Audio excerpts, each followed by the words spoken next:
আসসালামু আলাইকুম, স্বাগতম সবাইকে এবিসি জব কেয়ারে। জীবনে হতাশ হওয়া যাবে না।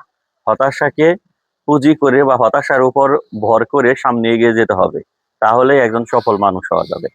এই যে প্রাইমারি রেজাল্ট দিল বা অনেকেই বিভিন্ন চাকরির প্রস্তুতি নিতে, নিতে দেখা যায় যে আশাবাদী হতে, হতে কোনো একটা চাকরি হয়েও হচ্ছে না। তারপরে যখন দেখা যায় যে আপনার চাকরি না হলো তখন আপনি হতাশায় ভেঙে পড়ে অনেকে হয়তোবা চাকরির প্রস্তুতি থেকে পিছপা হয়ে যাচ্ছেন বা সরে যাচ্ছেন। কিন্তু এটা করা যাবে না ভাই। আপনার লেগে থাকতে হবে। লেগে থাকলে ইনশাআল্লাহ, ইনশাআল্লাহ এবং ইনশাআল্লাহ অবশ্যই আল্লাহ তাআলা আপনাকে সফল করবেন। যদি আপনার মানে লক্ষ্য এবং উদ্দেশ্য ঠিক থাকে তাহলে আপনি অবশ্যই সফল হবেনই এবং তার সবচেয়ে বড় প্রমাণ হলো আশেপাশে আপনি তাকিয়ে দেখেন যারা সফল হচ্ছে তাদের। আমি নিজের কথাই বলি, আমি নেস্কোতে এসএই হিসাবে নিয়োজিত আছি। তো আমি প্রায় আমি যদি শুরু থেকে আসি যে আমি ডিপ্লোমা ইঞ্জিনিয়ারিং শেষ করার পরে আমি ডুয়েটে অ্যাডমিশনে গেলাম। সেখানে শর্ট লং করার পরে চান্স না হওয়ার পরে আমি একটা প্রাইভেট প্রতিষ্ঠান ওয়ালটনে জব করতাম। তো সেইখান থেকে জব করা অবস্থায় আমি কিন্তু চাকরির প্রস্তুতি নিচ্ছি। প্লাস হলো সেইখানে আমি বিএসসি ইঞ্জিনিয়ারিং এ ভর্তি হয়েছি প্রাইভেট একটা প্রতিষ্ঠানে, মানে ইউনিভার্সিটিতে। তো প্রাইভেট ইউনিভার্সিটিতে বিএসসি করাও কিন্তু অত সহজ নয়।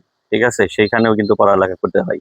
তো আ এই চাকরি অবস্থায় চাকরির প্রস্তুতি নেয়া, তারপরে হলো আপনার এই বিএসসি ইঞ্জিনিয়ারিং ডিগ্রি কমপ্লিট করা সব কিন্তু একদম রুটিন মাফিক এবং যদি লক্ষ্য ঠিক না থাকতো এটা করা কিন্তু খুবই কঠিন। তো তারপরে আমি এবার প্রস্তুতি নিতে, নিতে ১৬ টা পরীক্ষা দেওয়ার পরে ১ম আমি উজু পাটিকুতে আ রিটেনে টিকি আরকি। রিটেনে টিকার পরে ভাইবা দেই। ভাইবার পরে ভাইবাটা খুব ভালো হয়। তো আশাবাদী ছিলাম যে হয়তোবা হয়ে যাবে, হলো না। একটু হতাশায় ভেঙে পড়লাম। পরে আবার প্রস্তুতি শুরু করলাম।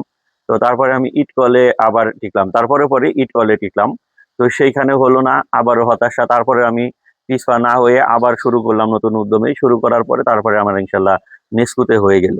তো আমি যদি শুরুতে উজু পাটিকো না হওয়ার পরে আমি হতাশায় ভেঙে পড়ে যদি কোনো প্রাইভেট প্রতিষ্ঠানে জব করতাম বা যেখানে ছিলাম ওইখানেই থেকে যেতাম, তাহলে কিন্তু আজকে আমার এইখানে আসা হতো না। ঠিক আছে? তো এটা হলো যে যদি তাছাড়া অন্যান্য যারা, এই যে আমি কিছুদিন আগেও বলেছি যে ১৩ সালে পাস করে সে আমার এক ফ্রেন্ড আপনার এই যে কিছুদিন আগে যে রেলের রেজাল্ট হলো জানুয়ারি না ডিসেম্বরের দিকে, এইখানে তার চাকরি হলো। ঠিক আছে? তাহলে ২৫ সালে এসে তার চাকরি হলো। তার মানে প্রায় ১২ বছর লেগে থাকার পরে। তো এরকম অহরহ অনেক আছে। তো এইজন্য বলব যে আপনি হতাশা হইয়েন না, একটা না হইছে আপনি আল্লাহর উপর ভরসা রেখে নিজের চেষ্টা দিয়ে সামনে এগিয়ে যান। ইনশাআল্লাহ আপনি অবশ্যই সফল হবেন। আপনার চেষ্টার পরে যেটা পাবেন সেটাই আপনার রিজিক। আপনি চেষ্টা না করে রিজিকের দোষ দিলে হবে না। আল্লাহ হাফেজ।